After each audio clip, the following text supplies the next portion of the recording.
Hi, welcome to my run. I'm starting out a little bit late this evening. Alright, so I get these burrs. In my legs and in my shoes. I just now figured out where they came from. I can never figure out what plant it is, but I get them on me all the time and I absolutely hate them. They're really hard to take off. So I'm leaving the gym a little bit later today than usual, so I have to do my vlog a little bit earlier in the run than usual because the sun's going down. But I was laughing to myself at the gym because it's a bunch of boys. Like the oldest one, he's one of the trainers, is 25, but he's still a fighter. And then it's like a 23-year-old guy from Ireland, and then some like 16-year-old kids who are fighters there, and me in my 30s. So it's just kind of like, the gym is usually like this, but occasionally kind of late, like after school, there's this probably 16 or 17-year-old girl. She's really tiny. She comes in and just like punches and kicks the bag, and sometimes they'll hold pads for her, sometimes they just kind of like keep her to the side for a bit, and they probably hold for her after I leave, but like I don't see it. But the point is, this guy's got a Christmas tree on his face. That's very pretty. I like it. Merry Christmas. But so gyms are very, very male spaces, and like when I first came here, talking to Thais and like kind of seeing the Thai attitudes about like young girls being at gyms and stuff, is kind of seen as this like, this is not a place for young girls. And I don't think that parents really like worried about their daughters. It's not like it's an unsafe place for them to be, but it's like an inappropriate place for young girls to be. And I don't know. At the time, I kind of thought that was lame, as like Thais can be a little bit conservative about like, being barefoot, or like the gym is dirty, or I don't know, whatever. But they also don't want their young daughters around like a bunch of guys all the time. And I guess maybe there's a degree of like protectiveness to that too. But today, when the 25-year-old was holding pads for the like 16, 17-year-old boys, he kept like pushing them against the ropes and then farting on them. Like,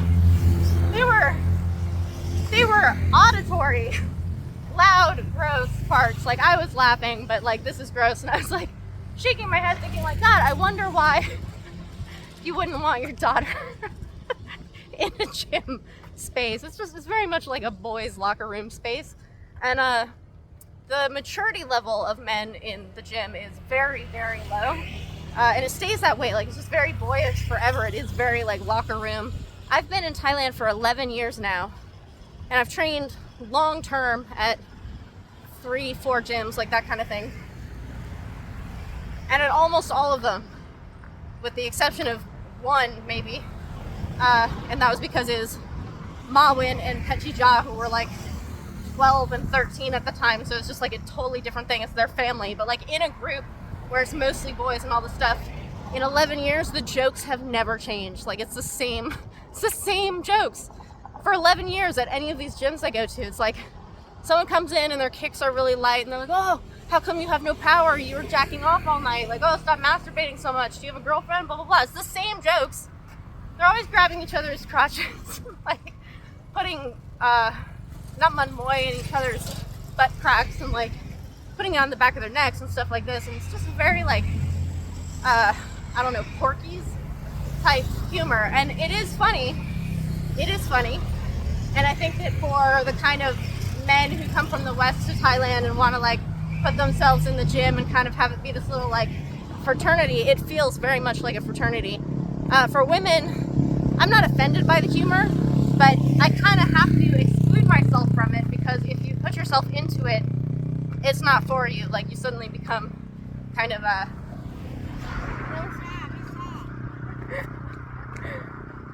like sexualized in a way by like being one of the boys in the group kind of thing. So it's just, I pretend I don't hear it, or I kind of move away. The farting thing, I was laughing pretty hard and like shaking my head like, you're disgusting. But when the jokes are sexual, it's better to just not involve yourself when you're a woman in the gym. And so, I don't know, you kind of have to take like an outside role in order to define boundaries and maintain boundaries and that kind of thing. You know, my advice from many, many years living here, and I know a number of people who would agree with me. There might be people who, you know, went the other way and had a great time, but I think they probably spent less time in Thailand and they were able to stir the pot and create a kind of chaotic situation and then exit it and don't really know, you know, how they were thought of there. There's another thing too, when you don't speak Thai, you're not really aware of how much you're talked about. The first thing I noticed when I started being able to understand Thai is how much Thais talk about you when you are right there, because they like assume you can't hear them or you're lower in status. So if you're a kid, like if you're a young boy in a gym, they'll just talk about you like you're not there. They'll talk about how you sucked in your fight or like how you don't train or whatever. They'll say this like right in front of you. And when you're a Westerner and they think you don't speak Thai, they'll just talk right in front of you about how ridiculous you are and all the things that you do that if you don't speak Thai, you're like, oh man, like Thais are so relaxed. They let you do anything because they don't say anything. Not to you, but they're totally talking shit among themselves all the time. And it is very funny. You know, when you understand it, sometimes it is incredibly funny, but you're the butt of a joke. So, you know, however you feel about that is how you feel about that, I guess. So that's what I'm thinking about as I'm leaving the gym right now on my way home. Another thing I was thinking about, just because we were kind of like chatting with Karahat today, and by this I mean I was the relay between a conversation of what Kevin wanted to know, and so I'm asking Karahat and Karahat's answering me, and then I'm telling Kevin. But Kevin is really interested in boxing in the history of Thailand and Muay Thai, and this is fascinating. Like, I'm interested in this also. I'm just very anxious and socially awkward and don't like to ask people a million questions. But that's the way you find out, is by asking a million questions. But we found this photo of Karahat on a boxing team, like a Western boxing team, but it's amateur. We're asking him because we know that there's a history of like, there were regional boxing teams and they would fight each other. Like they'd fight in their region and then they would fight region to region, and then you'd have these kind of like big annual amateur tournaments and stuff like that. And Karahat's one of the few fighters from the Golden Age who went into boxing. There are some who went into boxing and it didn't take, like they weren't great at it. So like Gansok went into boxing for a while, but he just wasn't amazing at it, so he just went back to Muay Thai or whatever. There are some who went on to become world champions. And then there's Karahat, who's like, I did not like boxing. Like, I just don't like boxing. But so we found this photo of his team, and so we're asking a bunch of questions about like, who's on it, what was it military or was it police, and it's part of this university, and he wasn't a student. But it's kind of like, I'm rewatching The Simpsons, and in season 3, there's that episode where Mr. Burns hires a bunch of professional baseball players to the plant so that they'll play on the team when they're playing against Shelbyville. So he has all these professional baseball players against Shelbyville. It's kind of like this, like they would actually take professional Muay Thai fighters and put them on amateur boxing teams in order to like have a very fleshed out, really good boxing team.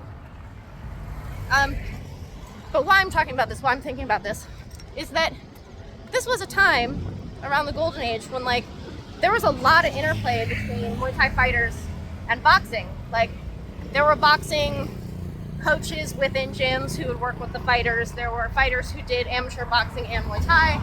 All of these different things, and like it really influenced the Muay Thai of the time. Like, even fighters who weren't Muay Mat,